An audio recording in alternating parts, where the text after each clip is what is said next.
Los antecedentes mediatos que llevaron a la victoria del 2 de mayo de 1866 habían comenzado 4 años atrás, cuando una expedición naval española surcó el Atlántico en dirección a Sudamérica.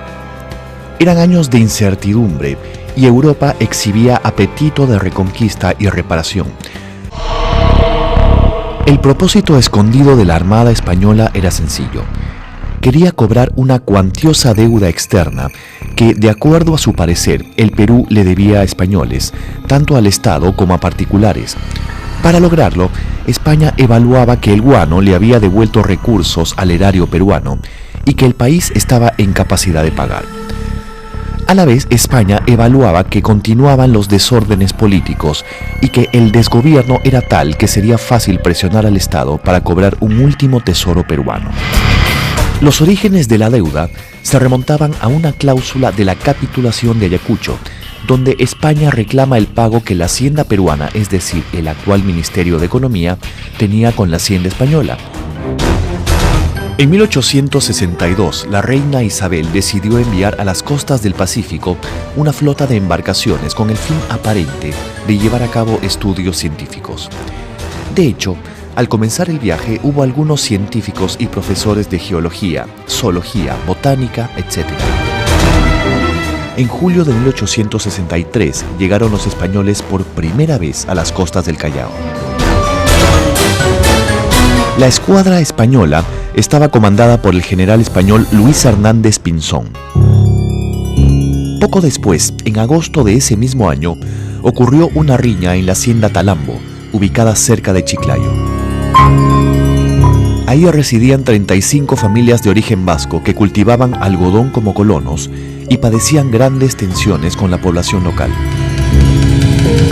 Después de un choque entre civiles, murió un colono español y un juez nacional encausó a sus compañeros por iniciar la gresca. La Armada española aprovechó el incidente para revelar sus verdaderos propósitos. Lo ocurrido en Talambo fue inmediatamente explotado en contra del Perú. En circunstancias de gran tensión diplomática, Pinzón y el comisario Salazar resolvieron sin más trámite ocupar las Islas Chincha e izar en ellas la bandera española. A Pinzón ciertos sectores de la opinión pública y oficial en España lo habían acusado de debilidad. El nuevo almirante apellidaba Pareja y era aún más obstinado. Esas islas eran claves porque allí estaban los mayores depósitos de guano entonces en explotación y constituían la mayor fuente de riqueza del gobierno peruano. Era abril de 1864. La Cancillería envió a todos los gobiernos de América una nota comunicándoles el atentado y en todos los países vecinos se alzaron voces de protesta en contra de la ocupación. La agresión estaba consumada y la opinión pública peruana reaccionó pidiendo guerra. La oposición política compartió ese temperamento. La indignación ganó las calles, mientras el gobierno se inclinó por la prudencia, pues juzgó que le faltaban medios para sostener la guerra.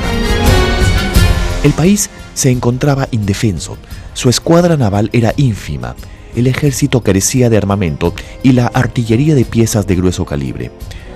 El presidente Prado estableció que los ministerios se convirtieran en secretarías. Para ocuparlas llamó al grupo de jóvenes políticos liberales encabezado por José Gálvez en la Secretaría de Guerra y Marina, José María Quimper en la de Gobierno, Manuel Pardo en la Secretaría de Hacienda, es decir, lo que ahora sería Ministerio de Economía, y Toribio Pacheco en Relaciones Exteriores. Este fue llamado el Gabinete de los Talentos. Durante la Guerra Civil en territorio nacional, la Armada española se movilizó a aguas chilenas. Como vimos, Perú ya había roto relaciones con España. En ese momento, se firmó con Chile un tratado de alianza ofensiva y defensiva. A este pacto luego se adhirieron las repúblicas de Ecuador y Bolivia. Era una cuádruple alianza. Era el 7 de febrero de 1866. Aptao fue un ejemplo triunfal de unión sudamericana frente a un enemigo externo. La escuadra española sufrió una gran baja. La goleta española Covadonga fue capturada gracias a una acción espectacular de la corbeta chilena Esmeralda. Este hecho motivó el suicidio del almirante Pareja, ante lo cual asumió el mando de la expedición española el almirante Casto Méndez Núñez, quien fue el tercer comandante de esa desconcertada expedición. Una vez que tuvo la noticia del combate de Abdao, Méndez Núñez decidió ir al que había sido el teatro del combate y, al no hallar a las naves enemigas, enrumbó hacia Valparaíso. Ya en esta bahía, el marino español decidió bombardear el puerto. Méndez Núñez notificó al gobernador su decisión 4 días antes y la ciudad quedó casi desamparada. La mitad de la población, alrededor de 40.000 personas, la había abandonado. Luego de esta triste jornada de destrucción de una ciudad indefensa, el almirante español fue tachado de cobarde y marchó a enfrentarse con el Perú, escogiendo su plaza mejor artillada, el Callao. El entusiasmo que despertó la noticia era indescriptible. Todo el mundo se alistó para controlar el ataque y hasta se tuvo que rechazar a los voluntarios. Ante la noticia del bombardeo de Valparaíso, ancianos, mujeres y niños empezaron a dejar el puerto, mientras una multitud acudió a trabajar en las obras de fortificación y los jóvenes inundaban las calles chalacas disponiéndose al combate. Los presos políticos pidieron un puesto comprometiéndose a volver a prisión y cumplieron. Los cesados formaron un batallón y la Marina de Guerra se aprestó para la lucha. Los jóvenes que no encontraron cabida en el ejército o en la marina se organizaron en compañías de bomberos, pues se suponía que el Callao quedaría reducido a cenizas. Las mujeres, incluidas las monjas de los conventos, se dedicaron a hilar y coser para el ejército. Desde el 30 de abril toda Lima se paralizó. Oficinas, tiendas y talleres dejaron de funcionar. Las casas fueron engalanadas con banderas. Quien asumió la dirección de la defensa fue el ministro de Guerra, José Gálvez. Echenique en sus memorias dice que se descuidó en llamar a los técnicos en la materia para que ellos se encarguen del montaje de las piezas, disposición de las baterías y construcción de parapetos. Debido a esto, algunos cañones se inutilizaron a los primeros tiros y se produjo también la voladura de la Torre de la Merced, que habría podido evitarse si se hubiese puesto más cuidado en las instalaciones. Para levantar las baterías se emplearon principalmente sacos de arena protegidos en parte con paredes de ladrillo y algunas otras de adobe.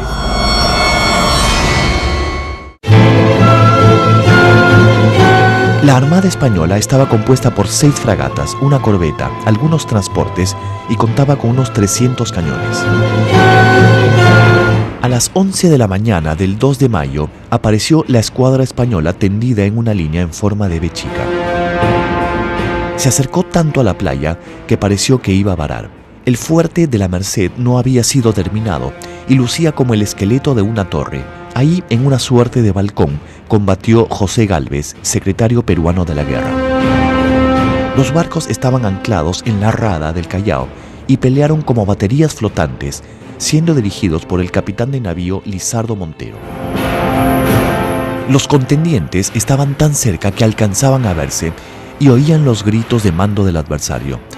Como se cañoneaban prácticamente al descubierto, antes de media hora una nave española había sido puesta fuera de combate.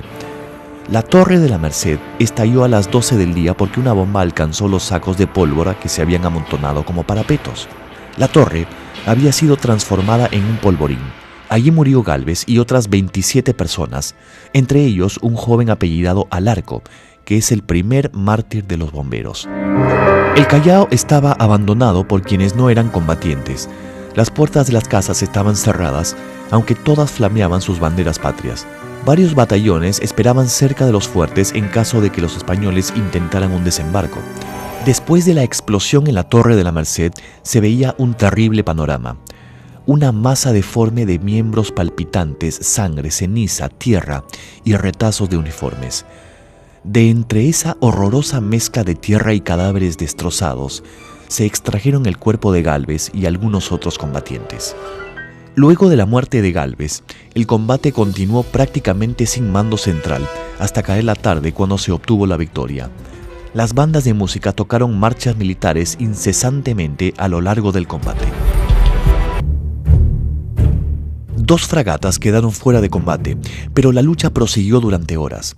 En tierra también había muchas pérdidas, pero todavía las baterías y fuertes respondían a los tiros del enemigo.